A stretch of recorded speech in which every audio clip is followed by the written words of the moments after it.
Hey everyone, welcome back to the channel. Today I am going to take you through the complete journey of Linux Mint 22.2, right from installation step by step all the way to the first update. We will see why I chose Btrfs during the installation, how it helps with snapshots, and also the frustration I faced when the updates ran painfully slow on default mirrors. So let's dive in. I started by booting into Linux Mint 22.2 ISO from a USB disk. The live sessions comes up and you get to try Mint before installing. On the desktop there's a clear icon install Linux Mint. Click that and it launches the Calamares installer. The first screen is language selection, pretty straightforward. You pick your preferred language for the installer. I chose English and moved on. And next is the keyboard layout. Mint automatically detects mine, but I quickly tested typing it in a little box to confirm. If you are using a non-standard keyboard, you can adjust it here. Now comes the most important part, the partitioning of disk. Here you get options like erase disk and installment, manual partitioning, or alongside another OS. I went with erase disk, but instead of sticking to extension 4, I clicked choose file system and selected Btrfs. This step is crucial. Extension 4 is traditional choice, but Btrfs unlocks a major feature in Mint. Next, it asks for user details, your name, computer name, username, and password.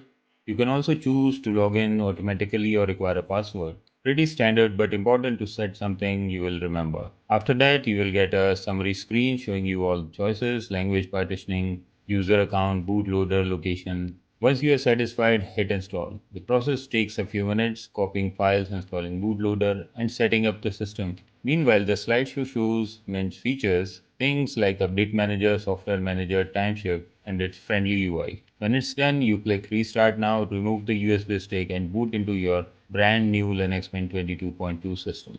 On the first boot, Mint greets you with welcome screen. This is very useful for beginners.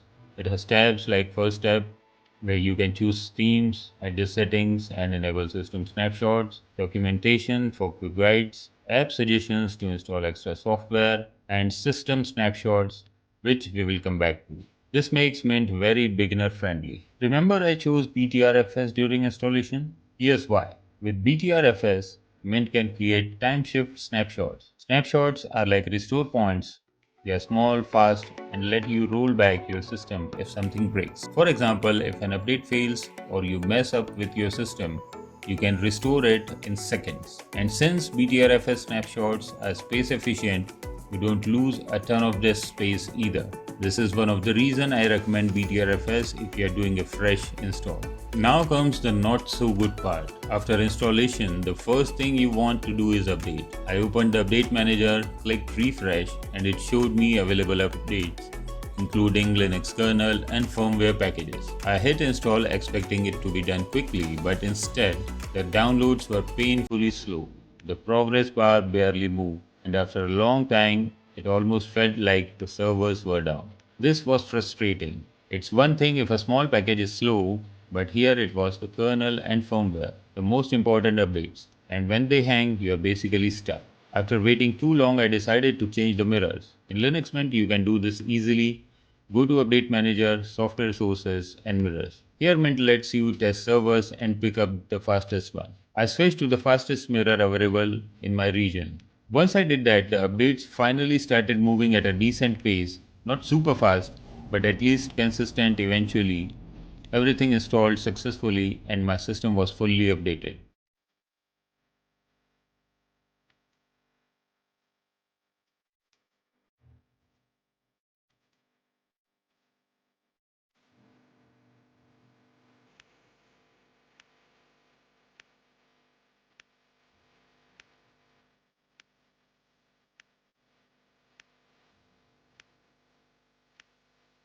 So here's my takeaway. The installation of Linux Mint 22.2 with Calamares is smooth, user-friendly, and with Btrfs snapshots, it's super safe. The welcome screen makes the first steps easy for beginners, but the default mirrors for updates are painfully slow. For new users, this could be a deal breaker.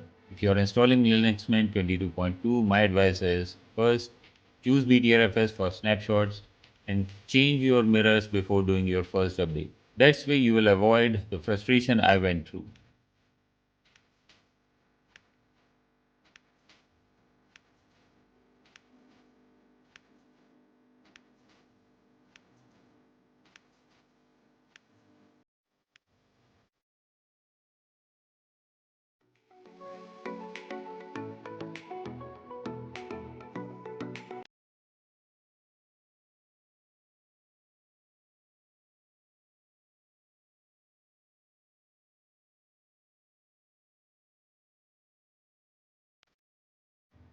And that's it for my installation and update experience with Linux Mint 22.2. Have you faced slow updates too? Let me know in the comments. And if this video helped you out, don't forget to like, share and subscribe for more Linux Mint reviews and tips. See you in the next one.